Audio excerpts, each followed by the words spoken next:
美伊戰事的最新消息是，伊朗的最高領袖穆吉塔巴在喊說，接下來要來祭出的就是聖戰的行動了。真的要全面開戰了嗎？現在伊朗手上握有2大王牌，川普目前只敢放話，不敢開戰。另外收到的一個最新消息是來自於紐時的爆料說，美國的白宮這邊決定要暫時停火。針對於伊朗的攻擊，主要的原因是有太多架的美軍戰機被擊落了，一共是達到42架。等一下就這些議題，我們會做一個比較細部的關心。好，如果呢大家認為說伊朗接下來還會在這一場美伊戰事有一波很快就會有新一波行動的，可以在留言區跟我們一起做討論。留言1，如果你認為這場戰事已經暫時告一段落了，可以在留言區寫下2，一起跟我們做更多的互動跟討論。我們要來看到最新一波的衝突，就是難道又要開打了嗎？最新消息是，伊朗的最高領袖穆吉塔巴終於正式的放話了。他說，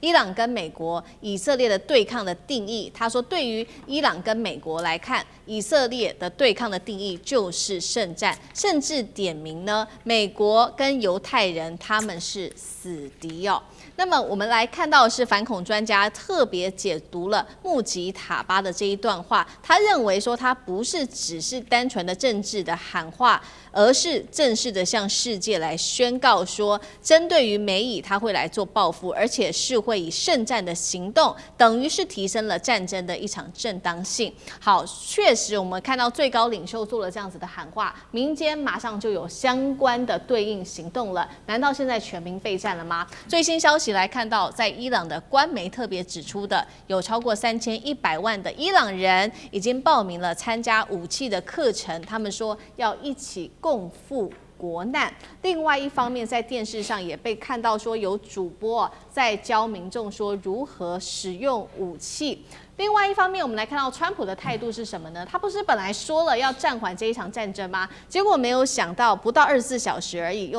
又再次的改口。他說2到3天內會重啟攻擊，甚至已經點出了明確的時間，有可能就在本周5，有可能在周6、周日，或者是下周初就會來做攻擊了。那麼我們也收到了一個最新消息，是來自剛剛提到的《紐約時報》的最新爆料，白宮喊停不打的原因是因為美國的戰機擊落太多了，這是來自於美國的國會研究局最新揭露，一共是造成了42架的戰機被毀，當中包括了 F-15E、F-35A 逆中戰機、A-10攻擊機以及大量的 MQ-9死神無人機。消息一出，震撼國會。好，我們先來看穆吉塔巴這時候喊聖戰，有沒有可能真的發動行動？再加上3100萬人現在都在練習使用軍事武器哦，委員怎麼看？对，我覺得，很多好朋友都應該已經準備好零食和飲料，準備等着下半場要開打了。但是這下半場到現在一直遲遲沒有動。那麼，所以如果川普真的要動，就不要再退縮了。不管你說是禮拜4、禮拜5、禮拜6，那就趕快動手嘛。那麼，但是很顯然的，川普現在可能有更多其他的考量，而不敢動了。對穆吉塔巴來講，對伊朗來說，他們已經付出很大的代價了哦。穆吉塔巴全家都被炸死，他自己被炸傷哦。然後呢，整個伊朗的領導階層一口氣被這個暗殺，這個斬首掉了將近100多個人啊。然後呢，你還不要講說整個德黑蘭被炸的這個一片這個斷垣殘壁哦，連很多這個很有歷史意義的古蹟通通都被摧毀了。這對伊朗人來說，這忍無可忍哦！你真的當這個波斯王國是泥做的嗎？哈，就當波斯王國隨便一捏就可以捏碎了嗎？這對伊朗人民來說，他們長期是波斯王國這樣的這個尊嚴跟榮耀哦，他們不可能吞下這口氣的。那麼第二，伊朗準備這場戰爭準備了20-30年。他把所有該準備的都準備好了，包含我們看到的分散式的什麼指揮這個領導的系統，包含我們看到了他用不對稱的作戰，包含我們看到他挖了一大堆美國根本沒有辦法炸的這個非常深的這個地下碉堡哦，這些東西其實他早就已經做好準備跟相關的方案了。那當你今天把這個方案拿出來了，對伊朗來說，如果沒有分個勝負哦，沒有這個分個你死我活，他不是白打了嗎？這個如果伊朗今天停了，你再給美國跟以色列3年的時間，不要3年了，2年就好了，他就已經摸清楚伊朗的作戰方式了。下一次他們再來的時候，他們就會針對現在伊朗的優勢來進行壓制了。這對伊朗來講，他怎麼可能會接受這樣的結果嘛？所以今天，除非美國滿足伊朗的條件，現在很顯然的，伊朗要求的條件就是掌握了荷姆茲海峽，美國的勢力退出中東地區，戰爭要進行賠償，解凍所有對伊朗的這個資產，包含要解除1級跟2級的經濟制裁，這些東西是美國還有包含合法的擁有濃縮鈾的和平使用權利，是這些東西都是美國沒有辦法接受的。所以美國跟以色列還有伊朗之間，兩個人根本就是在這個天平的兩端呢。這兩端是完全是一個歪斜線，不可能有任何交集的。现在所講的所有的停戰，只不過是川普想要逃離這個戰場，伊朗想要喘口氣，準備打下半場而已啊。當伊朗準備好了，那麼當然現在伊朗就出面來喊戰了。那現在你就要看川普敢打還是不敢打。除了我們剛才講到的《紐約時報》披露的有關於戰機折損太過於嚴重之外，包含還有呢，這個參議院最近才通過了一個表決，共和黨自己的這個國會議員都倒戈了，限制了川普在伊朗戰爭這個行動的這些權利哦。那你還更不要提哦，現在川普想要打伊朗不是一件容易的事，我們在這邊已經討論過了不曉得多少遍了，該怎麼打呢？打攻占荷姆茲海峽嗎？他的軍艦付不起這麼大的代價，真的發動陸地戰爭嗎？整個伊朗的地形跟現在的天氣狀況根本不容許他做這樣的事情。好，你就在複製上一次的這個伊斯法罕的這種什麼這個單點的這個突破的行動，顯然上一次伊斯法罕那次行動，美國折損了不曉得多少戰機，2架運輸機。在這種情況之下，他要再複製，一定能夠達到他的效果嗎？其實這些東西都是挑戰了這個川普要下最後決定的時候的一些考慮的因素哦。那麼當然，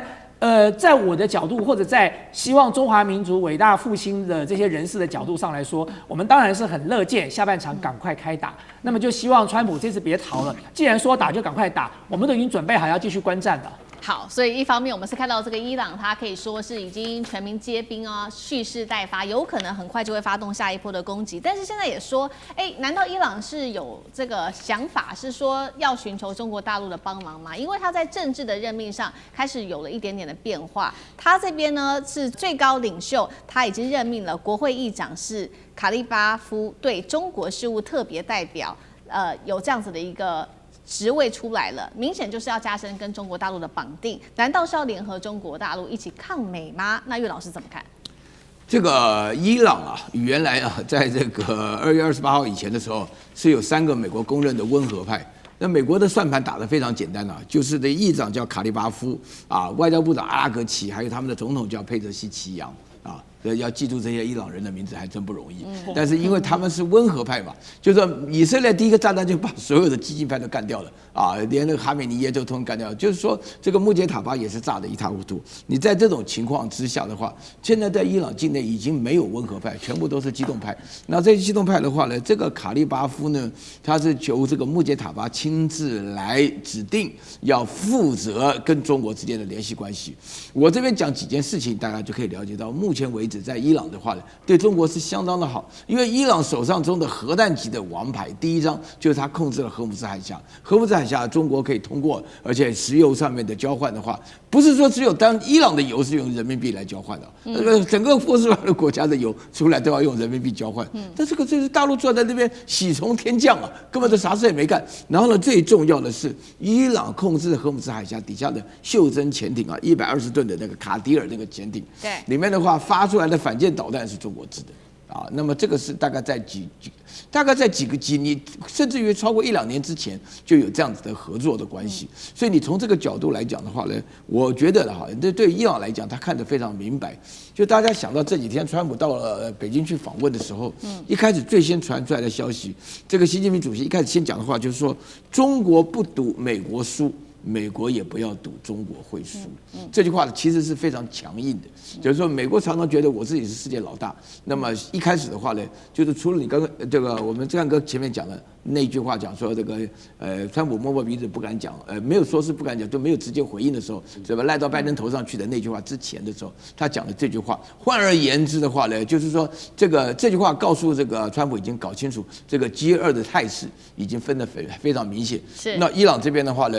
搞這個卡利巴夫來負責對中國的協調，那當然是有這個含義了。好，那另外一方面，我們也看到說，其實伊朗手中還有哪一些王牌是接下來他有可能祭出，也就是我們解讀說要配合穆吉塔巴做這個聖戰，還有哪一些方法？2個大王牌哦，第一個就是他說了，伊朗說他們有新裝備跟新戰法，可以開闢新戰場，而且外界解讀可能就是中東，他要打的中東其他的國家的美軍基地、大使館跟企業。第2個大王牌就是有關於在海底的電纜了，如果伊朗把它干擾或者是切斷的話，接下來會引發的就是中東、歐亞他們最重要的金融企業的命脈都會被切斷。所以我們來看到中東國家3個國家是立刻跳出來要川普說你千萬不要輕舉妄動，這當中包括了有卡達、沙烏地阿拉伯跟阿聯等等。伊朗手中這2個大王牌，接下來會造成多大的影響？還有就是這些海灣國家跟美國的關係，因為他們不願意打嘛，會不會跟美國接下來會有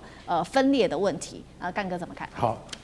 ，3個國家我跟你講，就足以把老美給拖住了。卡達阿聯酋，還有哪裡？還有沙烏地阿拉伯，尤其是沙烏地阿拉伯的王儲沙爾曼，他特別在這幾天就打電話去，拜託川普啊，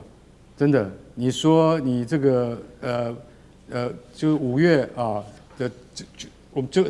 禮拜2，也就是昨天，你要發動攻擊啊？他說不要，我們現在還在談，好不好？現在巴基斯坦還很努力的在談，對不對？你這個巴基斯坦就是幫我們這些伊朗周邊的國家，卡達阿聯酋來再跟伊朗慢慢談嘛。你現在又打他的話，我跟你講，遭殃的是我們嘛。所以在這種情況底下，老實講一句，這些周邊國家、波斯灣地區的這些大國都不太願意美國再次發動攻擊。為什麼？其實很簡單，伊朗他手上也不是沒有牌可以打，就像那個主持人剛剛所提到的那個海底電纜那個事關重大對，伊朗現在是可能還派不出人力去搞，但是這件事情在網絡上傳的不止1個月了，我就把海底電纜給剪了，我看你半個地球大概就癱瘓了。他做得到嗎？他做得到，他要不要做而已。但是我跟你講，伊朗要是這樣做，穆吉塔巴要真的下令這麼做的話，伊朗自己的經濟也會受到打擊，這是一定的，一體兩面嘛。因為海底電纜它其實它身負着所有的這些衛星通訊等等這些，就是說資訊的傳遞所以你不能說我就把它統統給剪了，我讓西方世界一蹶不振，西方世界一蹶不振，你自己也倒霉。為什麼？你跟周邊國家之間的那個不管是經貿往來跟經濟，還有你自己國家的出口都會有影響，所以這是不是大殺器必殺器？是。你如果要用到這一段的話，它其實老實講，它不是戰爭行為，但是它比戰爭行為還要可怕。海底電纜，然後呢，我現在要對荷姆茲海峽的這些船只收費，我也可以嚴格執行。我同樣的問題，他現在還沒有辦法派出這些人手來，通通來每一艘過去來收錢。他只要每一艘都收的話，我跟你講，伊朗的戰爭經費絕對夠了。所以你都沒有想過這些問題。所以說，另外一個就是說，他的新裝備跟新戰法，我是坦白講一句啦，伊朗其實他都一直在做不對稱的作戰比如說他有袖珍潛艇，比如說他可以布雷，比如說他可以這個就滲透進入，像我們昨天所提到的那個，好可怕他竟然已經抓了6500個間諜，而且把美國的以前的情報官都給吸收進來了，所以是女情報官。所以說伊朗他沒有在做一些準備嗎？有的。我認為伊朗他其實他有